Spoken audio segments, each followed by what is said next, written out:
नमस्कार, मैं आशीष शर्मा, राजनीति 24 से। आइए रुक करते हैं आज की ताज़ा खबरों की ओर। मध्य प्रदेश अपने खान पान सहित सामाजिक कार्य व सेवा के लिए अपनी अलग पहचान से जाना जाता है।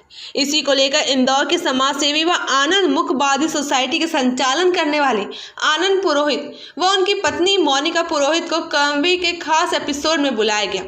बता दें, कौन बनेगा करोड़पति एक स्पेशल एपिसोड की शुरुआत की है। कर्मवीर के नाम से इस एपिसोड में देश भर के ऐसे लोगों को बुलाया जाता है जिन्होंने समाज के लिए विभिन्न तरह के अभियान चलाए हों। इंदौर के दाम्पत्य का चयन भी इसी कारण इस एपिसोड में हुआ है। आपको बता दें, इंदौर के दाम्पत्य आनंद पुरोहित और उनकी पत्नी मोनिका पुरोहित के द्वारा एक मुखबादी संगठन चलाया जाता है और इस संगठन के द्वारा ऐसे व्यक्तियों को तैयार किया जाता है जो काफी लाचारी की हालत में जी रहे हैं। इस दाम्पत्य ने ऐसे मुखबादी लोगों को तैयार किया है और उन्हें मूल समाज से जोड़ने का प्रयास किया है। इस कारण उन्हें कौन बनेगा करोड़पति के कर्मवीर एपिसोड में बुलाया गया और उनकी हौसला अफजाई की गई। इस दौरान उन्हें अमिताभ बच्चन को विभिन्न तरह के अनुभव साझा किए। फिर अभिनेता अमिताभ बच्चन दाम्पत्य की जमकर हौसला अफजाई की और उन्होंने काम के लिए शुभकामनाएं दी। दाम्पत्य के द्वारा विभिन्न सामाजिक कार्य भी किए जा रहे हैं और इसी कारण इन्हें आज कौन बनेगा करोड़पति के खास एपिसोड में बुलाया गया। आने वाला जो एपिसोड है वो गीता के जीवन में टर्निंग पॉइंट साबित होगा और मीडिया साथियों के माध्यम से हम गीता को बहुत जल्द उसके रेलवे पुलिस और हमारे डीआईजी साहब के सहयोग से इसके माता पिता तक पहुंचा देंगे। कि अभी हम क्योंकि जब गीता हम लोगों के पास आई तो एक बात ये थी कि अमिताभ जी से अपील करवाई जाए, तो अचानक हम लोगों ने सोचा और तभी हम लोगों को केवीसी से कॉल आ गया।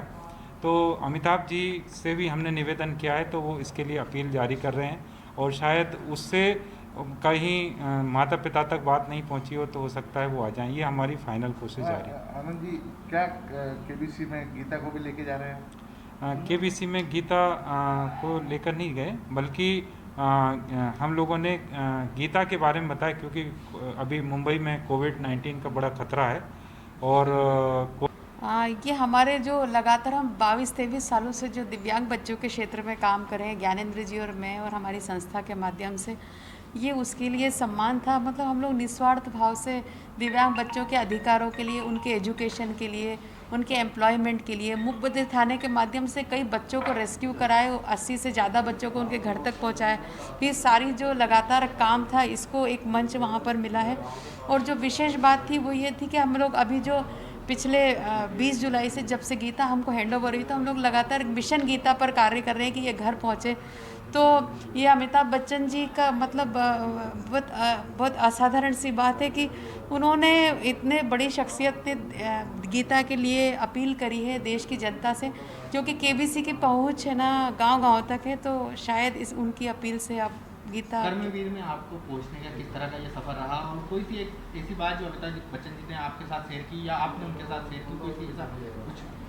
एक अमिताभ बच्चन जी के बारे में बोलना चाहूँगा कि जो कोविड-19 में हमने करीब 600 से ज़्यादा दिव्यांग बच्चों को पूरे देश भर में भारत सरकार के सहयोग से और 22 राज्यों की सरकारों के साथ मिलकर उनको रेस्क्यू किया है, उसको अमिताभ जी ने बहुत अप्रिसिएट किया।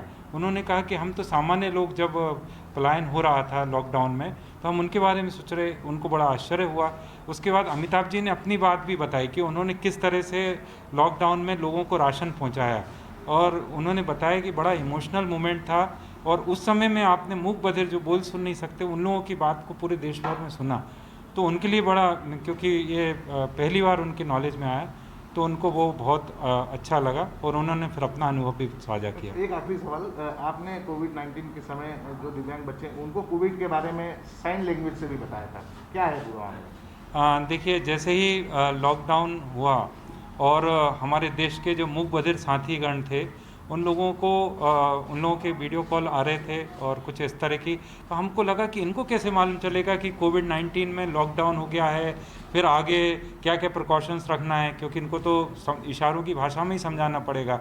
तो हम लोगों ने तत्काल एक यूट्यूब चैनल ज्ञान इंडिया लॉन्च किया, मोनिका जी और हम लोगों ने तत्काल हमारे छोटे मोटे रिसोर्सेज से साइन लैंग्वेज में वीडियो बना के डाले।